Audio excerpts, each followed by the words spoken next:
Olá, caro viajante, por favor, sente-se, tome uma bebida comigo e ouça as minhas inúmeras histórias que eu adquiri durante as minhas viagens. Meu nome é Leonardo Maclaudio e sejam muito bem-vindos ao meu canal. Sem mais delongas,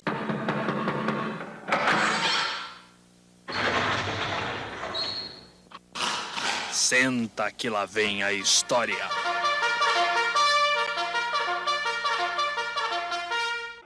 hoje contarei um pouco para vocês sobre três deuses da cultura nórdica, do panteão nórdico, que são, infelizmente, pouco conhecidos, devido à pouca informação que existe atualmente sobre eles. Vamos começar por Urle, o deus arqueiro.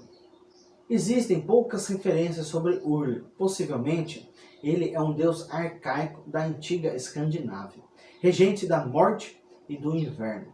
Acredita-se que, em alguma época histórica, o culto de Urle foi tão importante quanto o de Odin, pois ele foi quem ficava governando Asgard na ausência de Odin, tanto quando ele viajou pelo mundo, quanto durante seu exílio.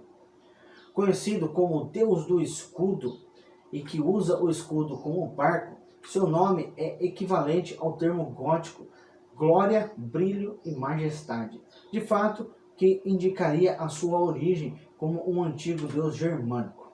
Porém, o historiador Sturluson o associa com o arco e os esquis, artigos essenciais e adequados para um deus regente do inverno das regiões montanhosas do norte europeu. Urle permanece uma figura nebulosa e misteriosa, que lembra antigos arquetipos e cultos que tinham caído no esquecimento na época em que Sturluson escreveu sobre as divindades escandinavas. Urle, ele é filho da deusa Seth e enteado de Thor, seu pai sendo desconhecido, mas sua natureza e seus hábitos indicam ter sido um gigante de gelo, possivelmente um deus pouco conhecido, chamado de Orvandil. Ele é descrito como um homem robusto, moreno, vestido com roupas e botas de peles de animais, segurando na mão um escudo e um arco. Considerado um hábil arqueiro e excelente esquiador, é conhecido pela sua honra e integridade, qualidades que lhe conferiram a regência de Asgard durante a ausência de Odin. Conhecido como regente do inverno, da neve e do gelo, na sua qualidade de deus invernal, que representa a escuridão e a morte da vegetação, Urle tem outro aspecto, o de luminoso. Esse aspecto é associado à fertilidade dos campos e ao esplendor do céu claro, equivalente gótico do seu nome, Uther, e do seu apelido, o Brilhante, adjetivos associados ao seu culto como antigo deus celeste. Devido ao ciúme de Odin, provocado pela sua impecável conduta e atuação de Urle durante a sua ausência, ele foi obrigado a sair de Asgard e morar em Idalir, o Vale dos Teixos. Urle é o deus Aesir mais próximo dos deuses Vanir. Alguns autores lhe atribuem uma irmã gêmea chamada Ullin, deusa da neve e equivalente de Holda. Sua consorte é Skadi, que o escolheu como parceiro após seu frustrado casamento com Niord, tendo em comum a sua afinidade com o inverno, a neve, os esquis, a caça e os patins, que garantiram a sua compatibilidade de temperamentos e a continuidade da relação. Urle é também mencionado como deus da morte por conduzir, às vezes, a caçada selvagem ou dela participar. Ele é notado pela rapidez de movimentos e seus conhecimentos mágicos, que lhe permitem transformar um pedaço de osso ou de escudo em um barco que o leva para qualquer lugar. O escudo é conhecido como o Barco de Urle. Em algumas regiões da Alemanha, ele é nomeado Holler e tido como esposa da deusa Holda, cujos campos ele cobre de neve para torná-los férteis com a chegada da primavera. Nos numerosos templos a ele dedicados, havia sempre no altar um anel consagrado para os juramentos. Acreditava-se que, em caso de perjúria, o anel encolhia violentamente até decepar o dedo do infrator. Suas celebrações são realizadas no início do inverno para que ele envie bastante neve que protege a terra das geadas e garante a sua fertilidade quando chegar a primavera. Como deus sazonal, presume-se que Ur ele sofre um exílio anual durante os meses de verão, quando ele cede seu lugar a Odin e a Balder. Porém, ele reassume sua posição e importância com a chegada dos meses de inverno. Após a cristianização, infelizmente, seu nome foi equiparado e depois substituído por São Humberto, caçador também e padroeiro do signo de Sagitário, antes dedicado a Urli.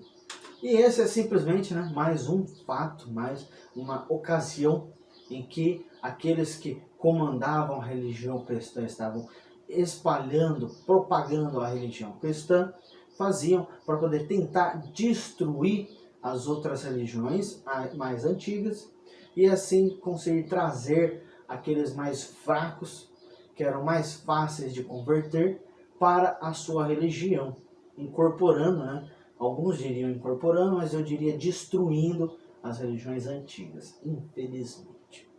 Agora falarei para vocês sobre Volund, o deus ferreiro. Volund ele é um deus germânico, adotado pelos saxões, equivalente do deus celta Wayland, que é conhecido como exímio artesão e hábil na arte da metamorfose. Ele é filho de Wade, rei dos finlandeses, possuidor de um barco mágico. Sua avó, Wathild, é uma misteriosa mulher do mar, dotada de poderes sobrenaturais, possivelmente uma giganta.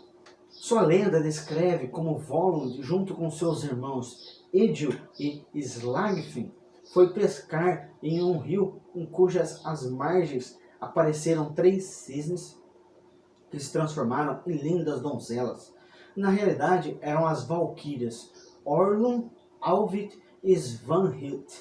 Os irmãos seguraram seus mantos de cisnes e assim elas foram obrigadas a segui-los e a se casar com eles. No 8º ano dos seus casamentos, as donzelas se entristeceram com saudades da sua terra e, após encontrarem seus mantos de penas, reassumiram a forma de cisnes e desapareceram. Os irmãos sofreram muito com a perda das esposas e 2 deles pegaram seus esquis e saíram em busca delas, mas sem conseguir achá-las. Volund ele ficou em casa, sabendo que a busca seria inútil, encontrando como consolo a contemplação do anel que Alvit, sua esposa, tinha lhe dado e orando para que ela voltasse. Como habilidoso artesão e mago, ele forjou 700 anéis idênticos ao de Alvit, amarrando-os todos juntos.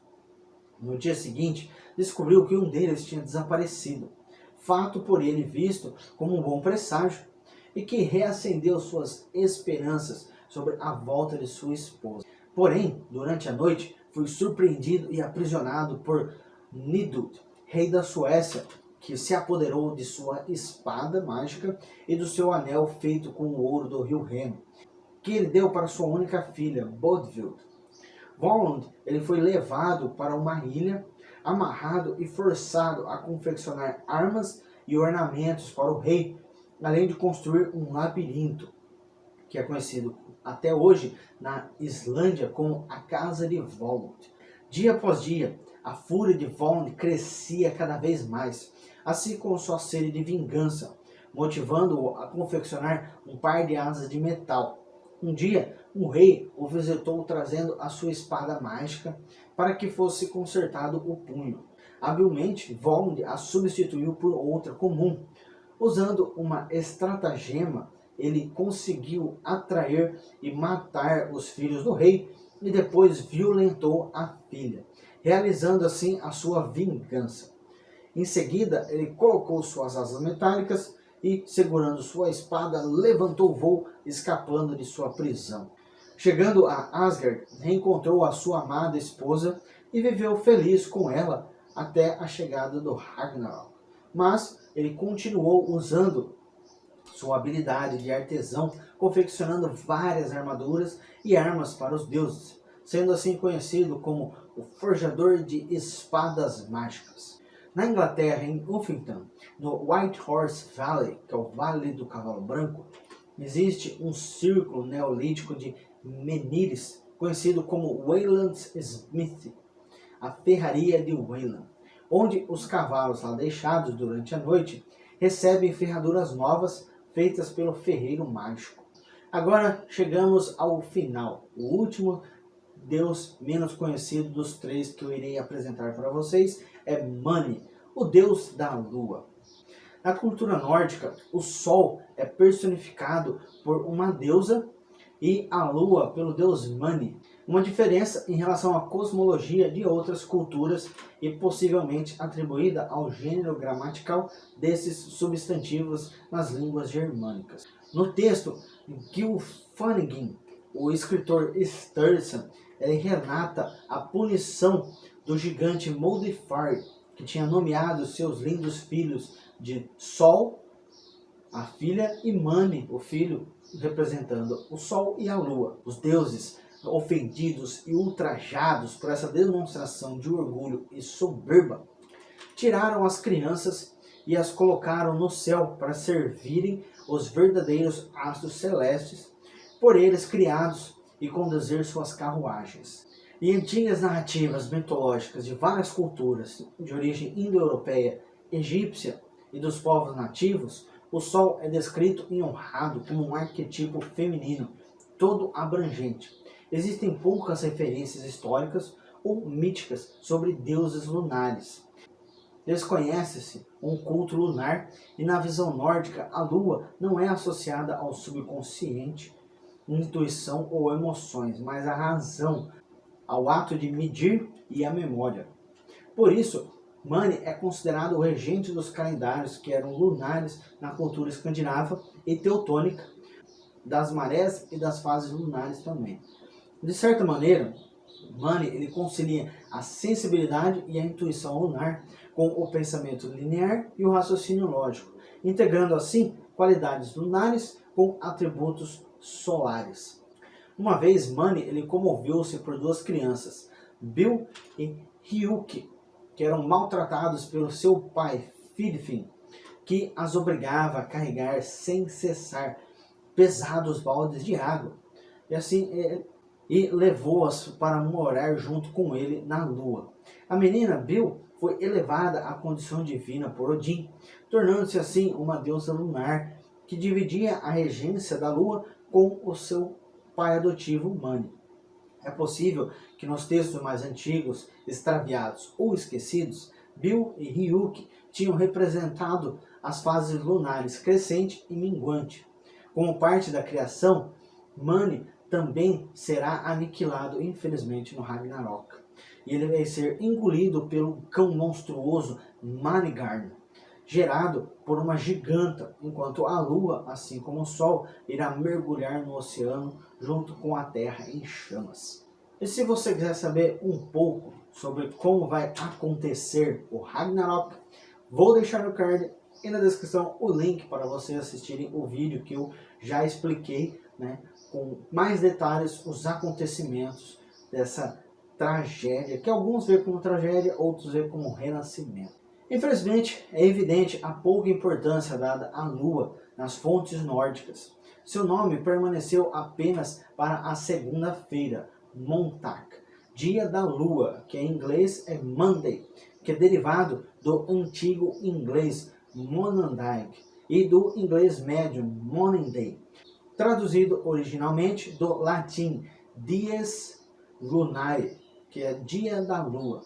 E assim podemos ver como, mesmo com a tentativa daqueles que comandavam a religião cristã, essa tentativa deles de destruir as religiões mais antigas, elas conseguiram manter as suas raízes, como por exemplo, em algo tão comum que muitos acabam nem percebendo, que é os deuses da semana, que de acordo com alguns historiadores, os nomes vêm dos deuses antigos da cultura nórdica, como Mani, Monday, assim como Wednesday, que vem do deus Odin, ou Thursday, né, que é a quinta-feira para nós, que é a homenagem ao deus Thor.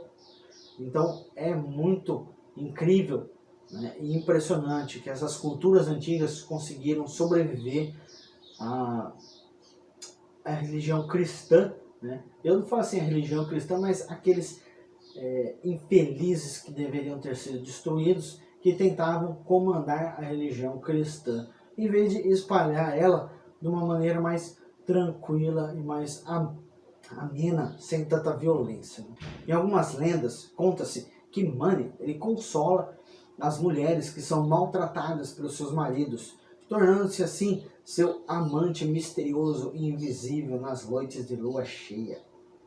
Mani, ele permanece como um reflexo obscuro e sutil do poder radiante de Sunna, que é a deusa do sol, adquirindo a sua verdadeira importância e valor apenas nos cultos lunares contemporâneos.